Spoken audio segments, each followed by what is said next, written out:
from WBRNRadio in Boston and on the Boston Red Network. This is a special report. The Republicans, in a bankrupt attempt to upset the nation's apple cart known as Obamacare, voted to proceed with a debate. And this is from Politico.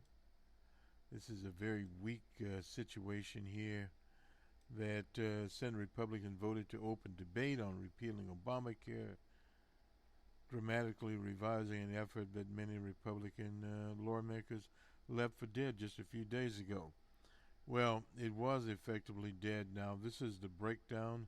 The old man, McCain, whom some had called a maverick and praised in the past, had showed his true colors, and as Haley said, they're not red, white, and blue. Nor they don't tread on me. But nonetheless, he entered the Senate chamber and cast a 50 vote. Only two Republican senators showed courage: Susan Collins of Maine and Lisa Murkowski of Alaska. The tie was broken by Pence, the Vice President, 50-50 tie to get to 51 votes. Now they will move to a debate several bills. Republican senators lacked 50 votes on the policy.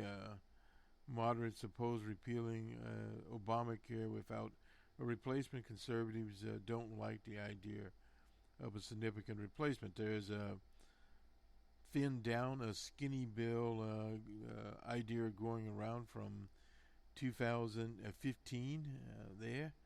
So one will see. The goal is to get the Affordable Care Act, Obamacare, repealed through the Senate into a conference with the House, or perhaps pass a bill that the House would accept, given opposition among some House members to bicameral conference committees. Still, the scale-back approach is already hitting some resistance amongst Republican senators. McConnell urged senators to take the first step, provide relief on what he called a failed left-wing experiment. Well, McConnell's will be a failed right-wing experiment. 22 million people will be thrown out of health care, ultimately rising in a few years to 32 million.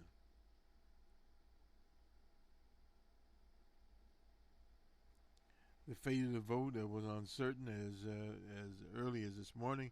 Rand Paul. Now this illustrates what happens. Shirley Moore Capito and Dean Heller. Goodbye, Dean Heller. No doubt. Wait until the final hours before the vote. Had Dean Heller, Rand Paul showed a little bit of intestinal fortitude, this bill would have been dead. But yet they sold out to the right-wing interest.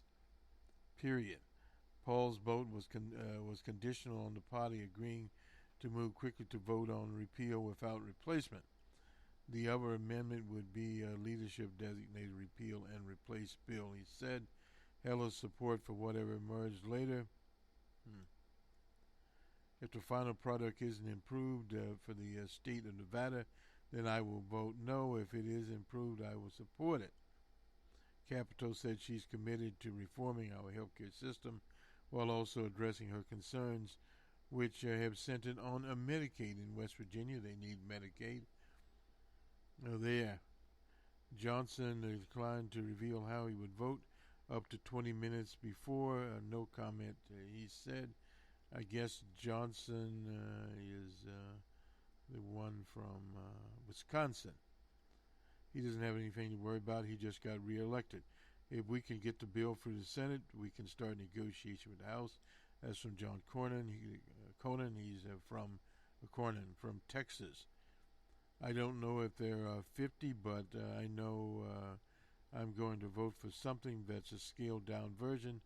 That's a political punt. That is from Lindsey Graham. He's from South Carolina. So in other words, they're punting it away. This editorializing by Politico that it was a major victory was not a major victory. This will go on, make no mistake about it, to 2018 and the midterm elections and beyond. That to 2020. This will be debated out from the Washington Post. GOP votes to open the debate. Now, this is because of Capito, Paul, and Heller. And this is what will be remembered. If they could never get debate, they would never get it. And bringing old man McCain back from Arizona half dead, or they would have not had 50 votes. And without Pence being the vice president, it would have failed. Period. So now they have to struggle to get some sort of plan. Some Republicans refer to as a skinny repeal if senators pass a stripped down version. They would set up, of course, a conference committee with the House. House doesn't like conference committees, but it's not in the venue of the House to decide what to do. The skinny bill leaders are considering would repeal the ACA's mandates that individuals buy plans and that employers with 50 or more workers provide coverage. That's according to lobbyists, and the lobbyists are the ones behind this, as well as eliminate the Loras tax on medical device manufacturers, something that greedy sector wanted. The individuals briefed on the plan who asked for anonymity said they could not predict whether it will ultimately pass or not. The problem here is the Medicaid part of it. Long time well, we don't have to worry about what Paul, he was open to the idea. These characters are always open to ideas. So great that McCain is back to vote. Well, McCain was called off of his basically what we call deathbed to come and take care of the interests of the lobbyists. Now, amendments are expected, including some version of the Senate bill with modifications by Ted Cruz and Portman of Ohio. Separate votes would be held on the version of the 2015 bill repealing the law outright after a 2-year transition. So they have all kinds of schemes going on here. Portman would add $100 billion in flexible spending on a Medicaid, according to individuals.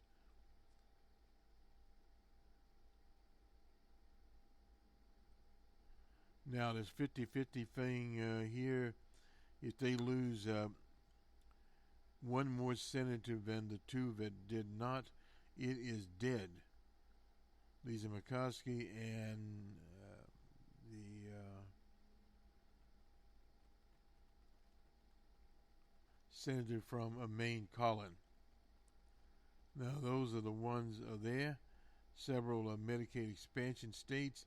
Now, this brings in people like Cory Gardner. He's out of Colorado, and Young out of Indiana.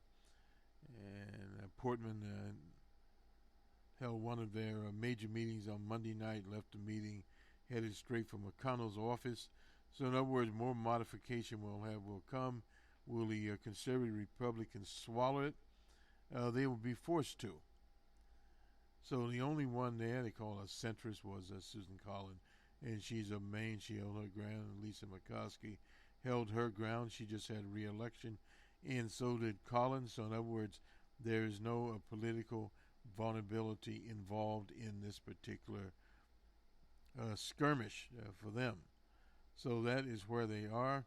In other news, very quickly here, Beauregard Sessions, he's the Attorney General. Trump has renewed attacks on him as being very weak. Position on alleged crimes by Hillary the Monster Clinton. Now Trump's also moved to the Ukraine. There he gave his speech at the Boy Scouts. Basically the same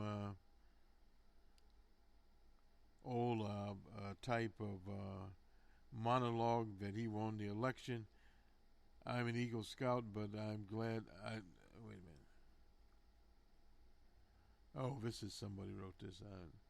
I'm an Eagle Scout, but I'm glad my son wasn't at the Trump Boy Scout speech. That is a jamboree. There were a lot of Boy Scouts there. Presidents in the past, from Franklin Roosevelt on, have addressed the Boy Scouts in a non-partisan way.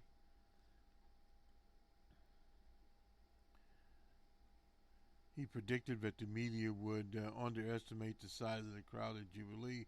He branched the policies discussions by vowing to start out a path towards killing the horrible thing known as Obamacare.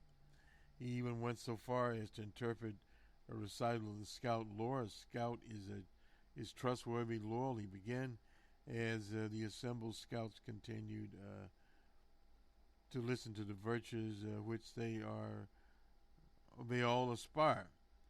And he went on to talk, we could use some loyalty. I will tell you, in apparent reference to Beauregard Sessions, recusing himself from the Russian situation.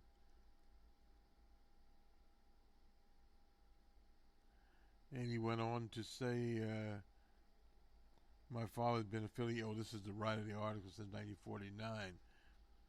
In a one-room schoolhouse, he was a third grader, and so forth and so on. The author here is Terry Ganaways. Whoever Terry Ganaways is, or Terry Ganaways is not, but that is his recital. Is the author of Blessed Earth, a year in the life of an American farm family. So this is from the farmer's standpoint here. A one-ever item we'll do while we are live here. Where did it go? The Assassination Files. This is by Larry Sabato of the Crystal Ball, University of Virginia, and Phil Shannon, a former Washington correspondent for the New York Times. The National Archive has opened up their files, and there are some left later this year, unless DJ Trump intervenes. The American people will get full access to the last thousands of secret government files about the turning point in the nation's history, the assassination of John F. Kennedy of Boston. Now, many documents remain under seal, awaiting release on this October, the 25-year deadline set by the 1992 Kennedy Assassination Records Act. The president has the ability to stop the release. Some people want him to do it. Valora has already brought some welcome transparency. The assassination, including 141 files the CIA and FBI made public. About 3,150 other documents remain totally on the seal, amongst them tens of thousands of pages that have been partially unsealed, only partially unsealed because of law enforcement opposition in the 90s. Why, we don't know. When it comes to the murder of JFK, what secrets can be worth keeping 51 years after the event? 54 years, I'm sorry. So if you aren't at least in your mid-50s, you would not know about this. Almost as soon as they issued the finding of Lee Harvey Oswald killed President Kennedy, it appeared that the investigation led by the late Chief Justice Earl Warren was seriously flawed. In large part, this was because the CIA, FBI, and other agencies withheld the evidence.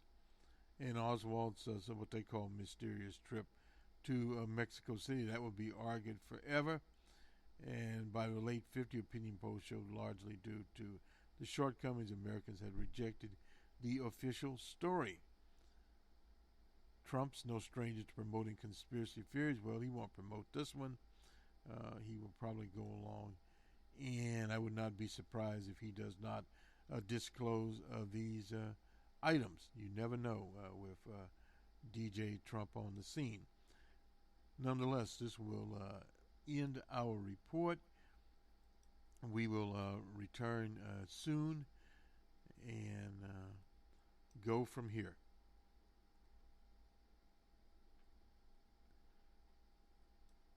Good day.